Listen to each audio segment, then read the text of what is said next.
Hi, I'm Monica Breckenridge, owner of Pink Realty, and today we're going to talk about why you should hire a realtor to represent you. There's many reasons why a realtor should be working for you. Number one is that they're going to be representing your best interest and looking out for your needs, advising you and informing you of all the risks that could happen. Realtors do many transactions and have a lot of past experiences, and these experiences may not be things that the buyer or seller would know about. So that's where the realtor is going to come through with their past experiences and advising you of possible potential risks that could happen, and going through the contract 100% with you so that you know all your options available to you. As far as buying a home, working with a realtor does not cost the buyer any money. That is a free service. The seller actually pays the buyer's agent. If you're going to be a buyer purchasing a home, it's never a good idea to go directly to the listing agent, because that listing agent works for the seller. It's their fiduciary responsibility to get the highest and best possible price. Many buyers think that just because they're going to a listing agent, they're going to get a discount. That's not true. Whether the listing agent sells the house themselves or uses another realtor, they're still going to get their percentage 6%. And no matter what price it sells for, that is the agreement that they have with that seller, is no matter what, they're going to get their 6%. It doesn't do any good to the buyer to not be represented, because when you've got two sides, the buyer and the seller will become basically unrepresented because they're going to be a transaction broker. The listing agent has to become a neutral party at the time that an offer does go into effect.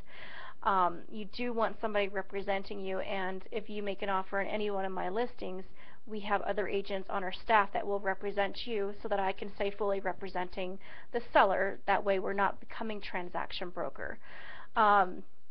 As far as selling your house goes, that's when it does cost money. That's the 6% you are going to be paying the buyer's agent and listing agent, but you have the power of the agent's marketing, getting the house sold for you, going through all their avenues and all their channels of getting it sold, all their networking, and being a really good negotiator. Realtors have to learn this. This is a skill. Not every realtor is equal. Not every realtor knows how to negotiate. I'm a really good negotiator. I started off doing short sales, and those are the most difficult real estate transactions you can possibly do, as a short sale, and having to negotiate with a bank and getting them to agree to accepting a contract and postponing a foreclosure sale kind of gets you started in that negotiating power and learning how to do that. So not every realtor is good at that. Realtors will know the current market conditions, so that is very important to know. You don't want to overpay for a home, and nor do you want to undersell or overprice a home. So price really is a driving factor with the market conditions.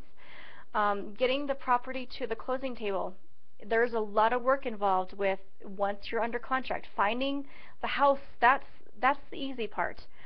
Getting it to the closing table, that is very complicated, and we do have attorneys on staff here that do evaluate and review, and we consult with them all the time, because there's sometimes we come into sticky situations and we need to consult our attorney.